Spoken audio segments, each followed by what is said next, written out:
Welcome to the Molecular Moments Podcast. In today's episode, we sat down with our guest, Dr. Afshin Safavi, whom I know best as a bioanalytical thought leader and founder and board member at BioAgilytix.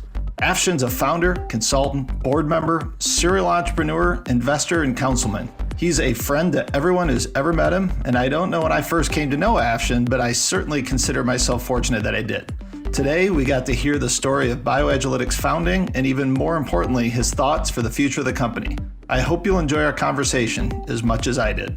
We're talking science as scientists do. So without further ado, here is another episode of Molecular Moments. Welcome to the podcast, Afshin. I'm delighted to have you join me today. Can we start with you giving us a few highlights from your career? First of all, Chad, it's great connecting with you again. Thank you for having me on this podcast, and I look forward to be talking to you and tell you a little bit about my background as well as connecting with your audience. A little bit about my background. From a career perspective, I got my bachelor in biochemistry from UCLA. From there, I moved to University of Kentucky Medical School and received my PhD in biochemistry, and then Emory University for a 2-year postdoc. The academic life setting was not necessarily for me. I realized that early on, and I started, again, looking for positions in the industry. And I got lucky, and I ended up, as my first job, working for a company that at the time was called IGN International. IGN International was working on a platform that is based on electrochemiluminescent and immunoassays. Eventually, I think a lot of the people that are listening probably to this podcast, they know the company now today as Mesoscale Discovery, MSD, that we run our PK and immunogenicity and biomarker and so on. That was a very great experience because as a scientist, I actually worked with the engineers.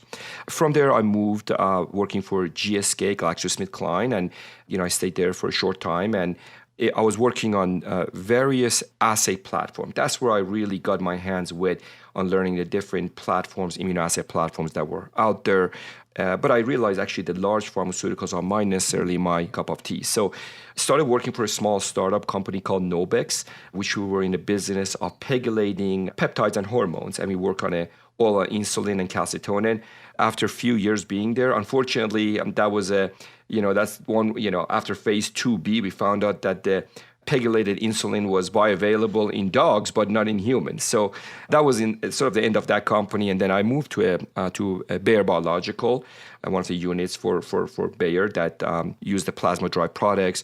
And that, while I was there for about 6 years, that company changed hands from a German-owned company to a private equity American-owned company called Talecris. And then eventually it changed hand to a Spanish-owned company called Grifols. So it was a very interesting times, and I was managing, again, a small team that looking at preclinical, clinical assay development and outsourcing. Went for a short time, worked for a company called AI Pharma which is a CRO. And eventually in 2008, along with a couple other folks, I founded BioAgilytix, and that's sort of, my introduction into being a founder and setting up a company from scratch. So I hope that provides a little bit more info. Yeah, and we're going to dive deep into the whole BioAgilytix story. So I wanted to put that on pause for a minute. And, I'm interested in what got you into science. There's everybody has a story about why they're a scientist or what fascinated them. Is there any story or anything like that resonates with you? Maybe a couple even. Absolutely. So when I look at actually I'm in the process of writing a book about my childhood, because I don't think I had the typical childhood that most people have. Maybe it's a little bit comic. So that's why I think I'm putting it together. Hopefully we publish it in a few months. But it's actually a children's book, right? It is sort of a children's book from, the memories of a 49-year-old guy when he was 4 or 5-year-old. So Right. Hopefully when it comes out, people are going to find it interesting. For me, I don't know if I was a typical kid or not a typical kid, but around the age of 4 or 5, I started, doing some crazy things. I would when my parents were not around, I would pretty much, take some detergent and mix it with my mother's perfume and add beans to it and go collect some leaves and mix it. I was just curious to see what happens when you mix these different materials, the household or whatever that was around, and see what happens to it. Sometimes these, a bottle of mixed perfume and detergent and beans would sit around the room for a few weeks before it started really stinking the whole room. And my mother, of course, would wonder, what happened to half a bottle of perfume? Where did it go? So that was sort of, I guess, my way of trying to, satisfy my curiosity. But to, fast forward, probably a good 20 years or so, I started really going to college with the idea that I wanted to be an electronic engineer. So I started taking all the engineering classes during the first, second semester of college. And once I got into physics, it was my physics class, electricity and magnetism, second semester of it. And I realized that, becoming an engineer is not my cup of tea. So then I decided I want to become a dentist. So I continued with my courses, of course, my science courses, and I took a 2-month class at the time. It was a summer program at UCLA of, there were about 60 of us that we wanted to be dentists, and they teach us how to make dentures, and it was interesting. And I realized, man, I cannot be looking, down somebody's mouth for, 8 hours a day and work in a small space. So that was the end of my sort of, desire to be a dentist. And then I decided. Let me interrupt you though. If you can't be a dentist, you marry a dentist. Got it. I guess it works. Yeah, I did end up marrying a dentist, and my wife, Dr. Afshin Safavi, and so maybe that sort of was a fate. But I have to tell you, I just admire what she does every day. It's not something I can handle or do. I decided then continue to going and become a physician. So at UCLA, I was working on weekends from 11 at night to 7 in the morning, basically helping the nurses. I was a nurse's assistant. And after 5 or 6 months, I realized, still, again, I love the healthcare industry, but I would just get too attached to the I would say patients and stories, it was just not, again, something that I wanted to do. So, but the whole story of getting into the science started when, I got a job 8-10 hours a week working in the lab of at the time, Dr. Charles West. He was the chairman of the Department of Biochemistry, and I really got interested. I mean, the project that I was supporting and helping, of course, as an entry level, I was washing dishes in the laboratory and supporting what the PhD students were telling me or asking me to do. And one of the projects was actually looking at proteins that are turned on when there's a huge temperature change. And it was a wild cucumber seeds that we would extract, and it would, what are the changes in these proteins due to temperature would result in germination. I thought that was the most fascinating thing. And all my friends, when I tell them, they thought I was the craziest guy. That gets me excited. And from there, that's why I got, I went into, decided to go to graduate school. And, and I would also want to give the credit to, Dr. Lewis Hirsch. He was the chairman of the Department of University of Kentucky at the time. And, he really mentored me for about 5 years. And that's where my passion started into assay development, enzymology, and protein purification. So I hope, again, it was a little bit longer, I guess maybe the answer that you wanted, but I wanted to share that with you. Yes. Can you tell me a little more about those early days at iGen and what the concept was there? Because MSD is so broadly used today in our industry. Are there any early stories there? Yeah, to be honest with you, I was actually working with the family that I think started iGen was Sam Wohlstatter, well-known entrepreneur, and it was a small company at the time with a couple hundred people. I was an entry-level scientist, my first job in the industry, and sort of being thrown in the science of working now all of a sudden applying the science that I know, the molecular biology, the enzymology, all of a sudden working with engineers to come up with a device. It was very eye-opening. It was exciting. And, I think one of the things that excite me in general about smaller companies, and not just iGen, is that when there is a small team that work with the same vision to make the impossible become possible, and people with different background in terms of ideas and discipline coming together, I found those early days at iGen extremely exciting. Of course, once the instrument number 1 and 2 and so on, they started rolling off the assembly line, companies like GSK, they wanted us to they wanted application scientists with a brand new instrument. Well, you always got to work out the kinks in it, right? So I was sort of sent as my first job, along with the instrument number, I never forget, instrument number 0002 included also a scientist, Afshin, to go with the instrument for a year to GSK. So it was an interesting. Sold. It was sold, and so it was just a great opportunity for me, great learning opportunity. And my job was to, compare at that time the electroluminescent technology with all the the Luminix platform, the homogeneous and time resolved fluorescence, and the regular ELISAs, and SPA technology at the time was the radioactive technology was pretty hot. So I really learned about the pros and cons of each one of these platforms. That sort of led me to the rest of my career. And then at Bayer, I really learned about PK immunogenicity, biomarker NAP, and then at BioAgilytix, that's really, I merged those two disciplines together, and in the early days. One more question about the iGen and the early MSD. I'm curious because I have an answer to this question in my head, and I'm curious if I'm right. What was the number one challenge to making that instrument work early? Like, let's say instrument 002 when you got to GSK and you needed to make it work. What was the number one challenge? The engineers at iGen were brilliant.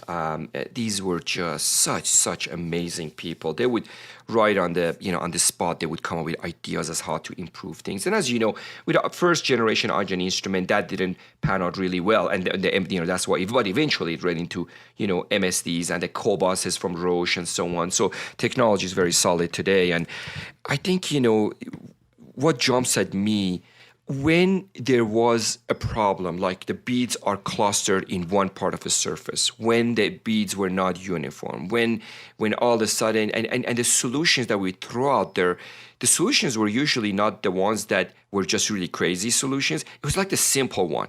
Change the salt concentration.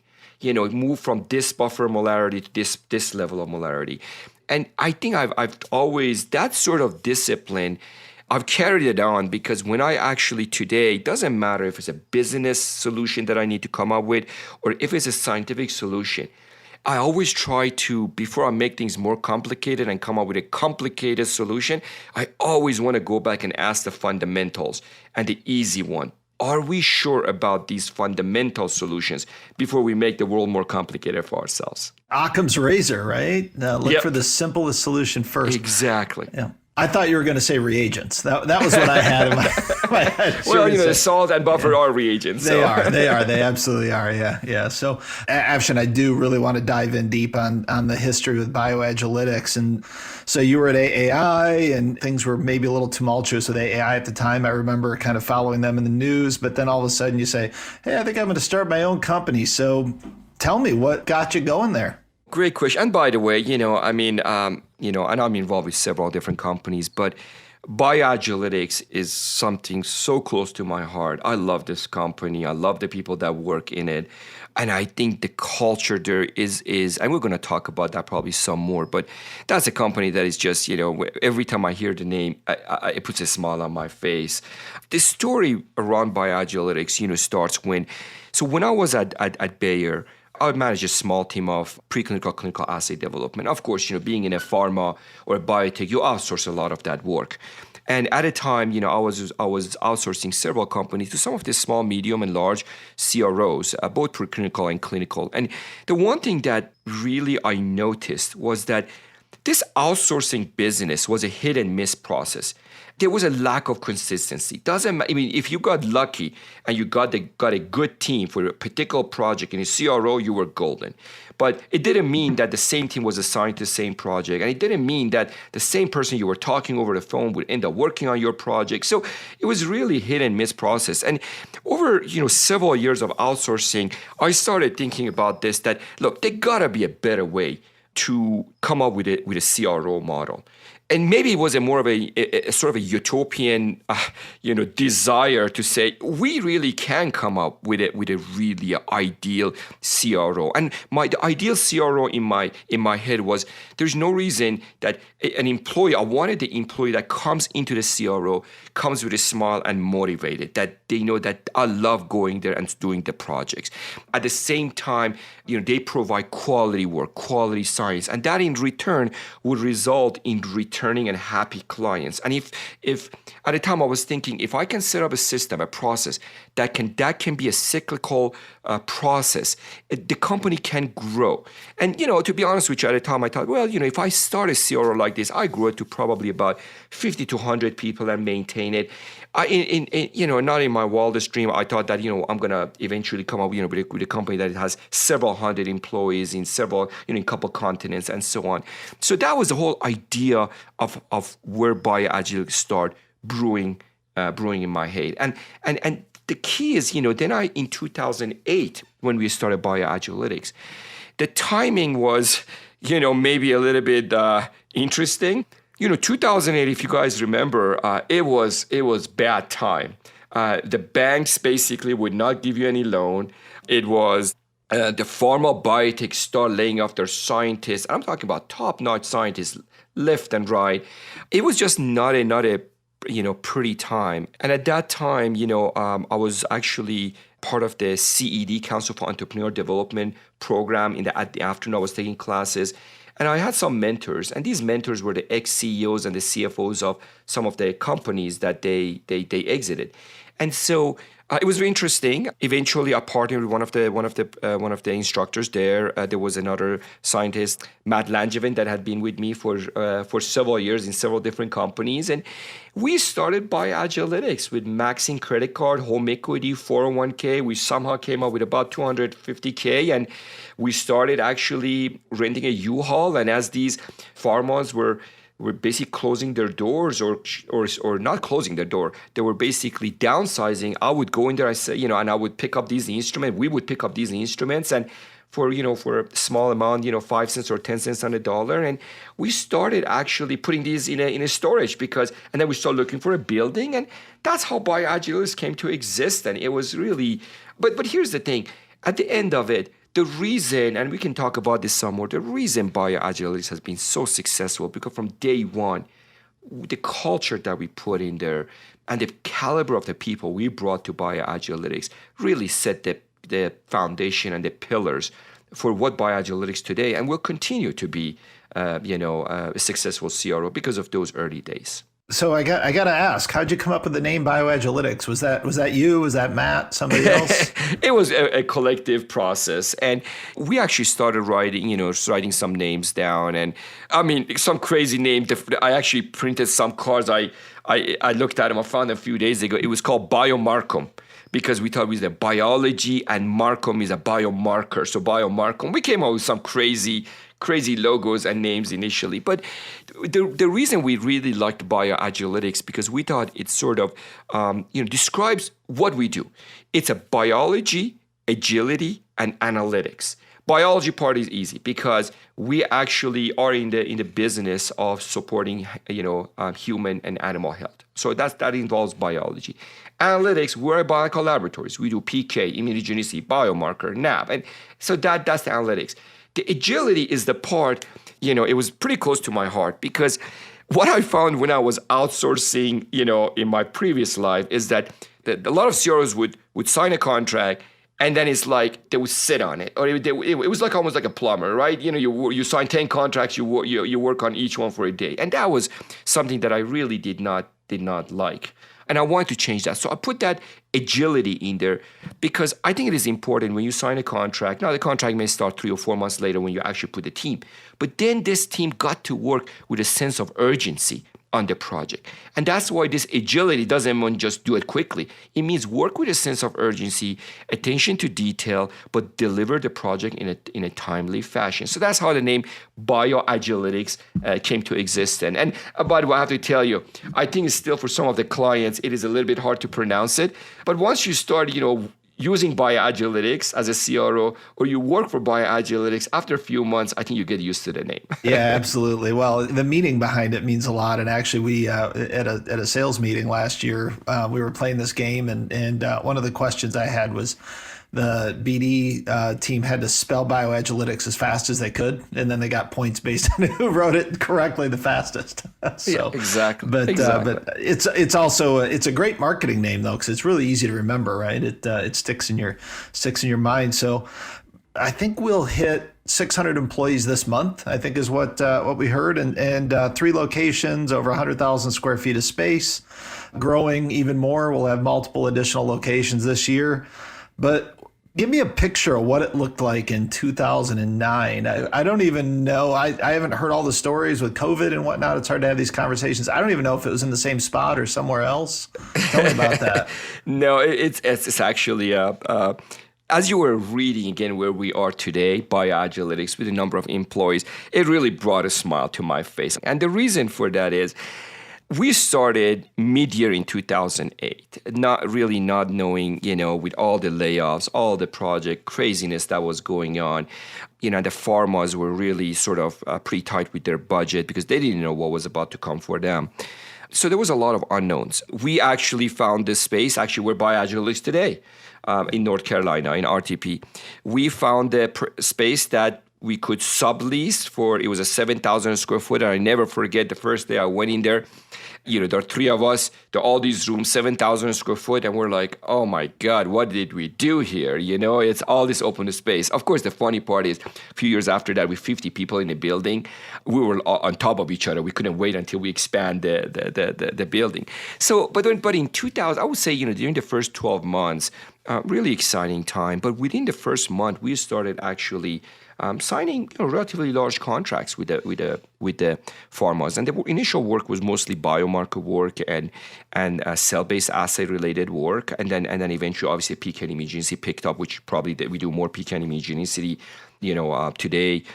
But at the end of the 12 months, if my memory serves me right, we had about 15 or 16 employees.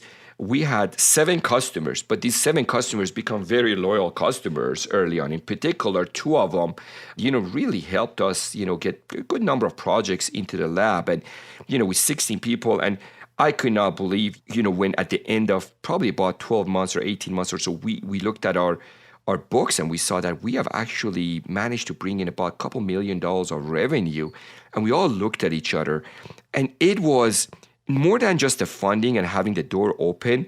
It was such a great satisfaction, at least for me and the team that was working with me, that we have sort of proven to ourselves in a relatively small way that our model of hiring really good experienced scientists, training them properly, make sure these scientists know how to be client-driven, client-oriented scientists is the key for growth and success.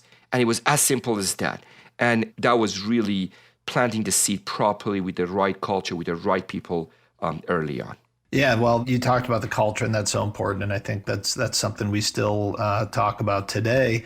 One of the quotes that I think everybody at BioAgilytix has heard from you at one point or another is building a culture with leaders at every level.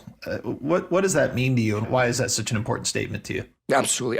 Look, I mean, before even, that's one of the statements that I use quite a bit, or the quotes. But the other one that I want to also mention that I probably use even more is that our IPR are people. Okay, I will talk about that a little bit, and then I will also answer your question because, again, I am absolutely a true believer our IPR are people. And one of the things that I love about our current CEO that has been here for about 10 years now, Mr. Jim Dayton, when he came for interview and I told him that, he looked at me and he goes, I love this. And I said, Jim, if you want, if you really believe that the success of a CRO has to do with people, then come and join me. It has nothing to do with anything else. We have the right people, the right scientists. We train them the right way. This business will be successful. And of course, the credit goes to Jim now that has taken a company that my vision was 50 or 100 people, has taken it to almost 600 people. So I want to acknowledge that. Now, in terms of building a culture with leaders at every level, look, everyone at BioAgilytix is a leader in a different way. Some manage a large number of people, a number of projects, and some may just lead their own work and maybe only one project for one client. But we make sure that our employees do really understand and believe that at small capacity or large capacity, they are all leaders at some level. And by now, having the employees feel that and really believe that they are leaders at just different levels, then we say, okay, what are the things that are expected of a leader? That we hold them accountable. and they should hold themselves accountable. And that accountability, it has to do with act with integrity. This is something that, Chad, within our organization, we always talk about. You don't push anything under the rug. We have seen the examples of CROs that have done that and for the right reason got in trouble with FDA. We act with integrity at BioAgilytix. We do what is right for the projects, what right for the client. And if we do something wrong, we make sure we bring it to the surface and we'll fix it. We want to make sure that as these leaders at different levels, that they're goal-oriented and they achieve results. This is, every client that comes to us, they have projects that are very much on a timeline, on a budget, and we have to respect that. So we got to, at every level, be goal-oriented and achieve results. This is something that I love about our employees, and I'm so glad the culture is still there from 3 employees to now about 600 employees, that we have a winning attitude. There was for me the level of frustration when I was previously in my pharma career, outsourcing to a CRO. They would basically take me my simple project, but the hard one, they're like, well, I'm not sure. So it's like, well, I need support for all my projects. I'm really proud to say that, our employees, they have this winning attitude. We can do it. Think outside the box. What I love about our leaders at the high level, I would say directors and vice presidents, they really work hard to make sure they bring the best out of people. We all have God-given talents. We all have some, there are things that we're good at, and there's some things that no. It takes extra time and effort for us to do it.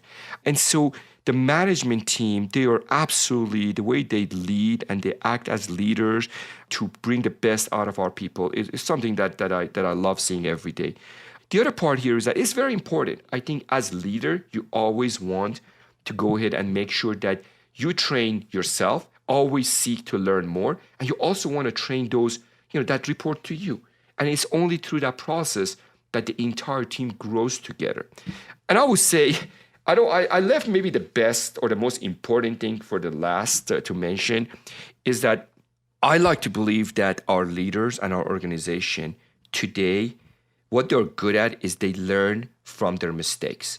This is science. It is sometimes trial and error. And we work closely with our clients. And if we make a mistake, we see what went wrong. If it's a mistake that was, obviously we did something wrong, we have to repeat it and do it wrong. Right. But then there are mistakes that is just science, and we try something and A and B doesn't work and C seem to be working. So now why is C working? And learn from that and move forward, really analyzing what needs to be done. So I think this is very important, this concept of building a culture with leaders at every level. I'm soaking it all in. I'm already thinking I can't wait to re-listen to everything you talked about and take a few more notes. And because what really comes to heart is that we are there, right? The organization is operating, exactly as you talked about, and the ownership. It's a big family. It's a family of 600. It seems crazy to say it, but it feels true, right? I can't wait till I can get out and visit some of the sites and talk to some of the people and meet some of these family members I've never met. But what advice? I'll say for me, what advice for me to carry on the legacy and the tradition in the future as we go forward over the next 5-10 years? Well, first of all, Chad, you're an incredible leader yourself, and I'm so grateful you are part of BioAgilytix. And I can tell you, when we wanted to hire you, we knew that your culture is very similar the way you practice to BioAgilytix culture. Culture is very important for us. When you grow the company with, 20, 30, 40 people a month or so, you got to make sure that you put system and processes to maintain that. And that starts with, hiring the right people. So I can't really give you advice because you're an incredible individual yourself, but I will sort of want to share with you some of the key elements that I believe are in place that all the leaders of BioAgilytix should continue grooming. And I think it will make the BioAgilytix continue being, successful. We have managed to build a culture that really revolves around hiring the best. It starts with hiring the best. But that's not enough. Then you have to go ahead and provide the best training on a routine basis for these individuals. These trainings can happen within the company and also, on these days on Zoom or, once the COVID is over, to actually go to national and international meetings and really learn. It is very important that our employees continue to understand the importance of BioAgilytix being a client-driven organization. Without good clients, without good projects, without their faith in BioAgilytix, there is no BioAgilytix. So that's very important. It is also very important that we continue making sound, solid decisions based on science and data. We don't do voodoo science here. We do science and we make decisions. And sometimes you got to involve the client to make those decisions, along with you.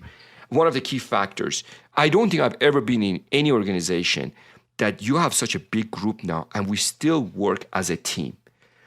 Being a team-oriented organization, it is so important. And I have to, again, give the credit to our HR, to our CEO, to all of our executive team that they're setting example by that. It is good for the organization to question each other, to argue about, what is the best way to proceed. But then we lock arms and we move forward. And I think our employees see that.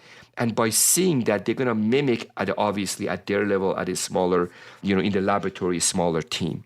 This is something that, for a while, I was worried about, if the organization gets bigger, what are we going to do with this? But we've done it well. It's about think outside the box. When you're a small company of 10 or 20, you do think outside the box because you have to survive. But when the companies get to 1,000, 2,000, people they go into their little silo, into their own little office because, and they just do A through B, and then I'm going to throw it over the wall and somebody else is going to take care of C through D. And that's not the organization that we want to have. And I'm happy to say we're not that. Thinking outside the box, working together, transparency is very important. Now, I want to also mention something around our culture of open door policy and accountability. You can pretty much walk up and down the hall and you will not see, unless there's a conference call, closed doors. The CEO is not in his office. The CFO is not just in his office. The door is open. We encourage people to go and have a conversation with them at all different levels. You don't have to just talk to your direct, boss. You can actually go talk to your boss's boss and have ideas and do a brainstorming. That is something that is extremely important. I hope we can continue doing that. I have no doubt that if we continue harnessing, promoting, continuing some of the cultures that have been embedded within the BioAgilytix, employees, team members, that, in 2008, there were 3 of us. In 2009, there were 15, 16 of us. In 2013, there were 50 of us. And today, in 2021, there are about 600 of us. And I really foresee if we can harness this culture and continue doing what we're doing, that who knows, in 3, 4, 5 years, there will be several thousand employees, several continents, multiple laboratories. And that's just really exciting for me as a founder to just look and see where this organization is going now with all these amazing leaders that, including yourself and all the executives that are now, driving this company. Well, I couldn't be more excited to be a part of it, Afshin. And what's incredible is that not only have you done all this in growing BioAgilytix, but you're involved in so many other things. And I want to ask you about a few of those because sometimes it seems like every time we have a conversation, there's another venture that Afshin's involved in. So we'll touch on a few, but I don't even think we're going to touch on all of them. But tell us about your involvement with Chimeron. Chimeron's an exciting company. It's going to be big. It's going to be big, I think. So tell us about it. I appreciate that. First of all, I am still involved quite a bit with BioAgilytix. That was my baby, and I love that company. And I'm on their board. I'm still advisor and very much involved. And I still get probably a good 100 emails from BioAgilytix. So I am, and I'm involved with the growth, obviously. So I'm loving again still my involvement with BioAgilytix, and that will continue for years to come. We won't let you out of it, Afshin. Well, I appreciate that. And so, look, you mentioned Chimeron Bio. It was about 2 years ago when, I was fortunate and I came across a husband and wife team that had started working on a self-amplifying RNA technology. Of course, right now, everybody talk about RNA, but 2 years ago, people were not. The two individuals, I'd like to acknowledge them, Dr. Jolly Mazumdar and Dr. Tim Chandramada. And both of these, CEO and the CSO and the co-founders of Chimeron Bio, they actually had developed a novel nanoparticle technology called Chaser. And the chaser, again, it stands for Chimera Enhanced Self-Amplifying RNA. And they basically harness the property of the self-amplifying RNA and synthetic genomics to engineer novel RNA drugs. And these unique particles really led Chimeron to encase and protect the mRNA and deliver it to various tissues. So I'm so excited because this little company, I'm the chairman of the board with them, I'm an investor. This small company, we actually now have 2 COVID vaccines that are in development. These vaccines are RNA based on mRNA technology. Right now, our animal studies have shown that they're the only RNA technology, as far as I'm aware, that they are stable in the refrigerator, 2 to 8 degrees, not in a minus 80 or minus 100, for up to 2 months. We have some early evidence that it is probably stable even in room temperature. We're working on that. And we're now actually, a month ago, we started working on the African variants of it. So this is so exciting because the company at this stage that we got to bring a CFO, we got to go ahead and bring a CMO, we're doing the fundraising. So it is something that, again, is very close to my heart. So I am hoping that I can, Chad, come back to your podcast maybe shortly in the future and along with the CEO of Chimeron Bio and tell you about where we are today. Very exciting. We're also working on an oncology vaccine. We're working on rare disease. Very exciting time for Chimeron Bio. Good for them, good for human health, because I think they're into something really good. Wow, that's amazing, and just another way that you keep busy. And what about the vaccine allows it to be stable at room temperature? Because obviously that's a big topic of conversation, the mRNA. And the mRNA are the most exciting vaccines for me, right? I'm going to keep it short. In essence here is, if you look at a lot of the RNA technologies, they basically encapsulate, they synthesize RNA, they have to synthesize the lipid, and then they got to put it together. It is not a very efficient way of doing this. And by the way, those lipids, they're not very stable when they're not in a minus 80 to a minus 100. Well, what this technology allows, it actually, the RNA is encapsulated in a protein vessel.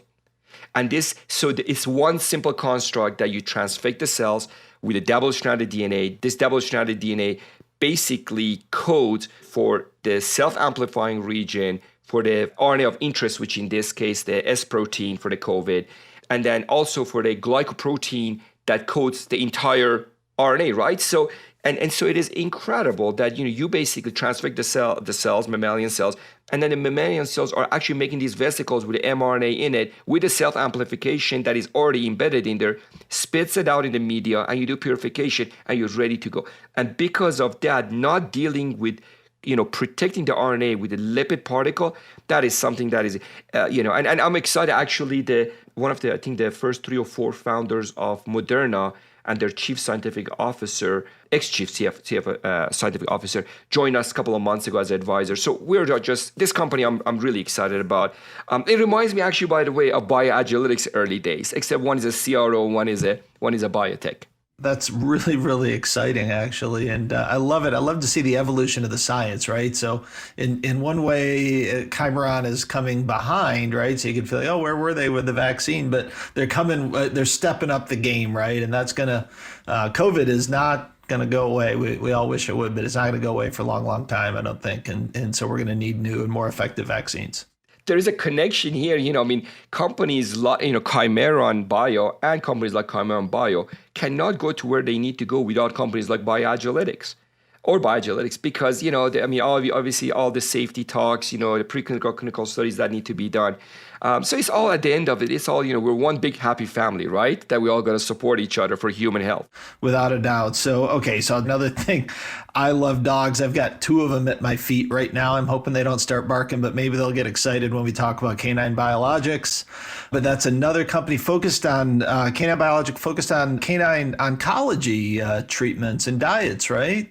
Chad, there are so many smart people out there, and it's just a matter of talking to people and learning about their passion, and then see how if you want to get involved with them and help them to go somewhere. And so about 2 years ago, I was so lucky. I came, across this individual, Mr. Jeff Sutherland, who's the CEO and the founder of Canine BioAgilytix. And I was talking to him, and I just realized this man is so passionate about dog and dog health. And we started talking, and he started telling me about, the nutritional product that he's working with. So to sort of fast forward, we partnered to work on a nutritional product to support dogs fighting cancer. Why?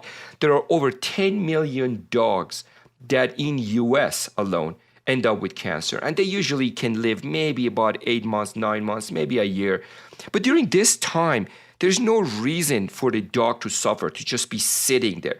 And you can do chemotherapy and a lot of other things. But at the end of it, there's enough data out there that's shown that if you, with the proper diet and support, nutritional support, these dogs can actually live a semi-healthy life, and the family can still enjoy them until the day, obviously, they will pass away. So, for us, we developed a complete and totally integrated nutritional system that really brings together three parts.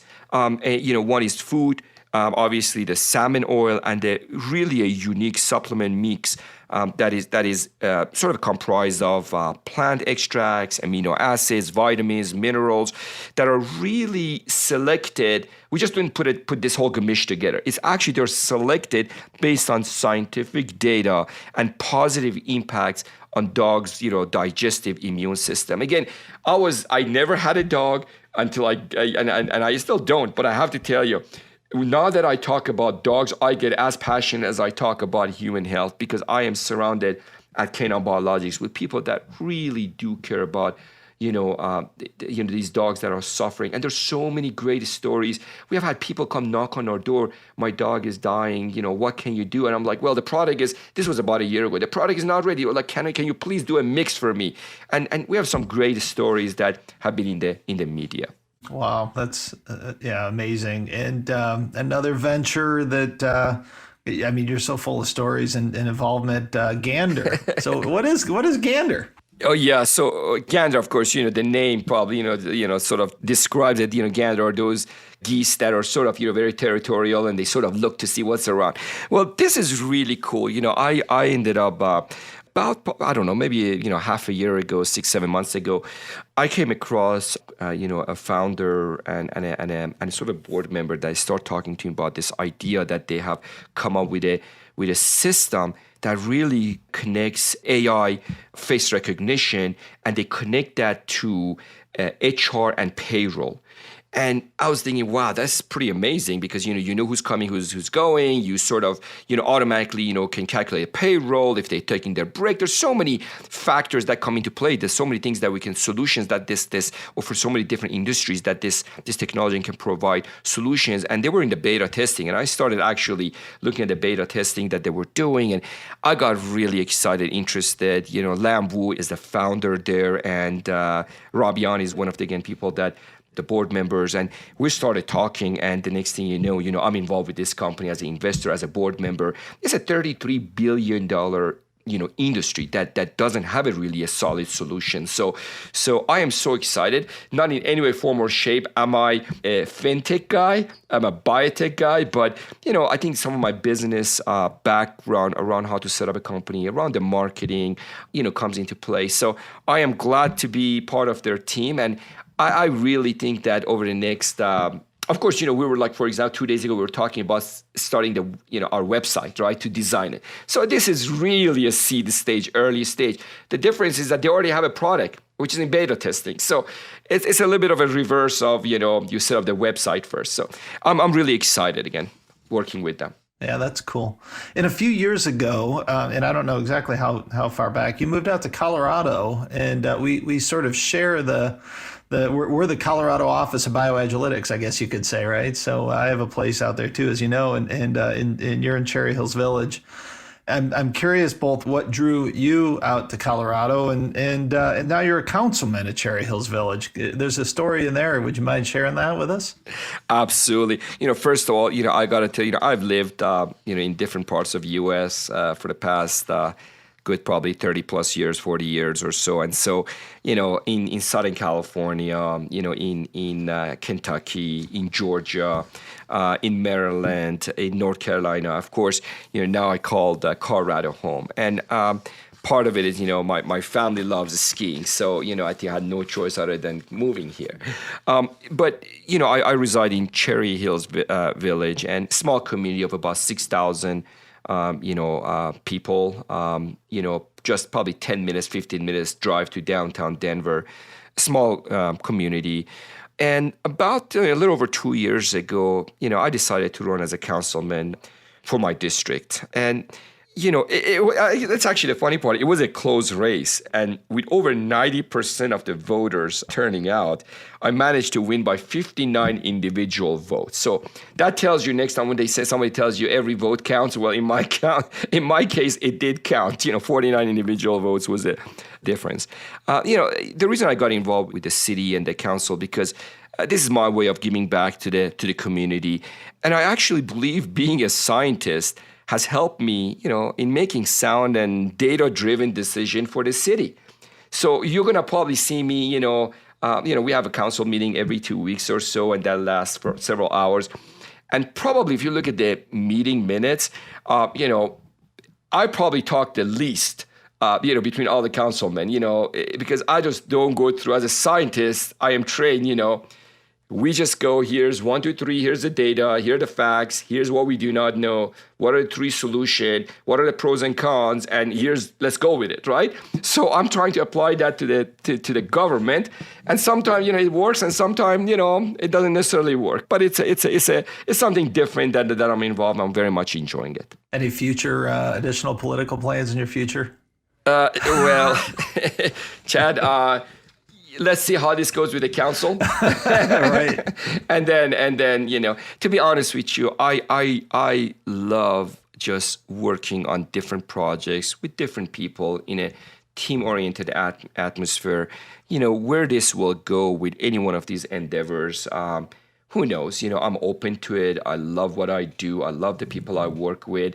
I hope as it continues that I can continue having the energy to be really involved with just these different sectors. Yeah, Afshin, that's so clear from our discussion. I mean, the curiosity that you've had, just talk to people, and when you find something that's interesting and when you have a connection, go for it.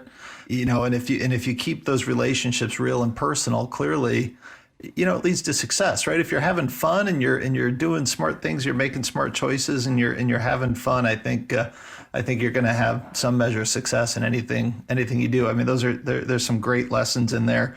You touched on mentoring and clearly so much of what you talked about in the BioAgilytix story is about. Yeah, I don't know if you use the word mentor, but it is mentoring the staff and mentoring the people and being a leader at every level. Talk about it a little bit just in terms of being a mentor and thinking about that, because that's kind of a topic I touch on with all of my guests. So sure. So look, I mean, I think throughout life, you mentor people and you always have mentors yourself. That's just the only way to grow. You learn through both process by mentoring and being mentored. Some people use books as their mentor. Some people use their college professors. Some people use somebody that they don't know and they just talk for 10 minutes, in a bus stop. And I can tell you that, for me, mentoring, it comes down to, I just want for people to believe and follow their dreams. As a mentor, to be honest with you, what I do, I sort of, play as a devil's advocate with them. Say, tell me your ideas. I love to hear it. And I just ask a few questions to see, have they thought through it completely. And also during that process, it comes down to, are they passionate enough to really pursue because, their dream? That's very important. Having a dream is one thing. Having the passion and the drive to go after it is what makes a difference. And so from that perspective, really, that's what I bring into the game with them. Of course, some of the business and science experience comes into that as well to mentor them. At the same time, I wish I could actually find the name of every professor, teacher, anybody that I had from first grade and write them a thank you letter. I've been very fortunate. I've been very lucky to now have a relatively comfortable life. And I attribute that to every person that ever I came across that taught me something.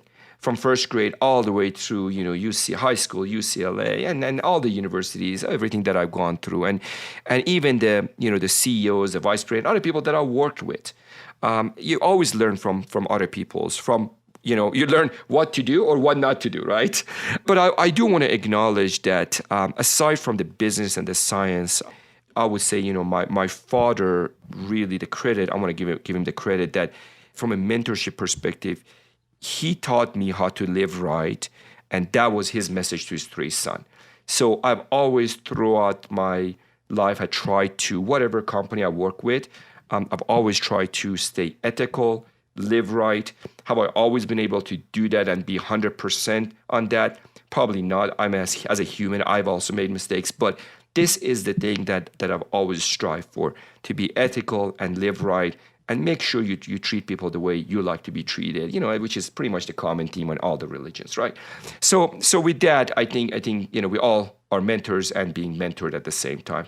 Again, another long answer to your question. My apologies. Good. No, you don't need to apologize. That's what you're here so that we can hear your story and hear your insights, and it's been inspiring, and I really enjoyed it. And 2020 was not the year we all thought. If you go back, we have to go back a little over a year now. Actually, I was thinking here that about this time a year ago, there were a few people, probably Arno Krominga of BioAgilytix. You might have been saying 2020 is not going to be the year we're all hoping. There's this virus coming. Exactly. Look out, guys. But during that time, a lot of people had extra time or used their time in different ways. They weren't spending time in the airplanes. Were there any activities that you picked up or really focused on in 2020 and into 2021 that you're doing different than you had ever before? Great question. Let me break it into maybe couple things, work related and non-work related. I just after the with the COVID and we all went on Zoom, I realized that how much time I was wasting in planes, to be honest with you.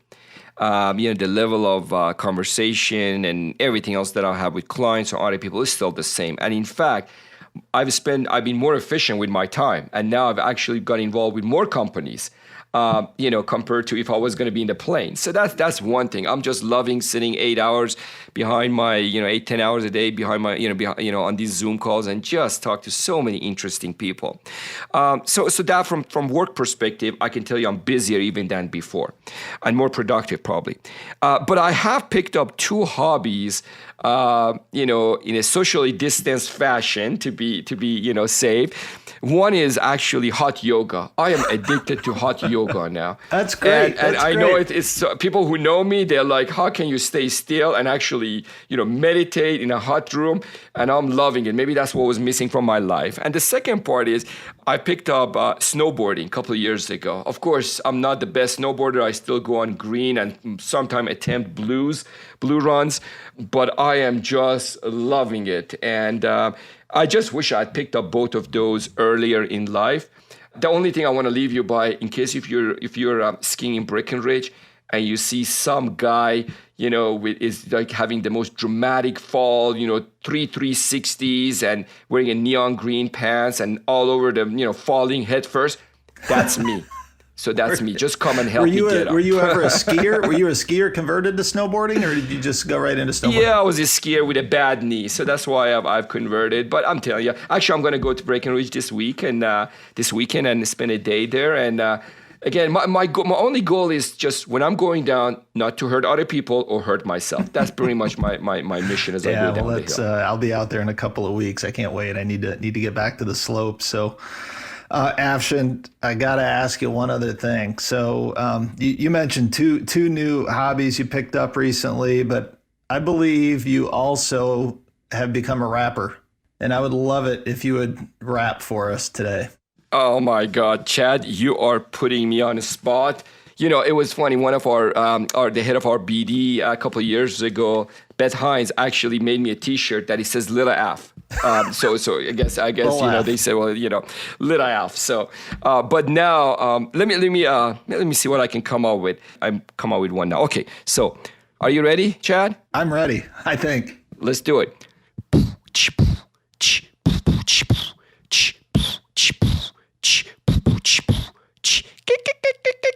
My name is Zaf. I make people laugh. Every time you see me, I'm taking a bath.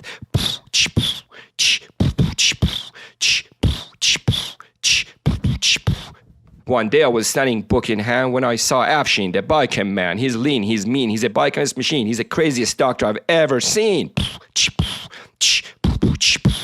I don't think you saw that, but I dropped the mic. I saw that. You definitely dropped the mic. That was absolutely brilliant. Afshin, thank you so much for being a guest. I have enjoyed this conversation so much, and it couldn't have ended a better way than with that wrap. So any last words that you want to share with the guests today? Well, look, Chad, I really appreciate you spending time with me and getting into the BioAgilytix story and some of the other companies that I'm involved. And, again, first of all, thank you very much. I also want to thank all, everybody else that are listening and followers of your podcast. And the last thing is, I really want to just acknowledge, as a founder, with BioAgilytix and any one of these other companies I'm involved with, you don't build a company by just an individual or with just the vision of an individual. A company is built by a team. And going back to BioAgilytix, there was a team of probably 10 or 15 people that came in 2008, 2009 to help me build what is BioAgilytix today. And then every year, additional team members come.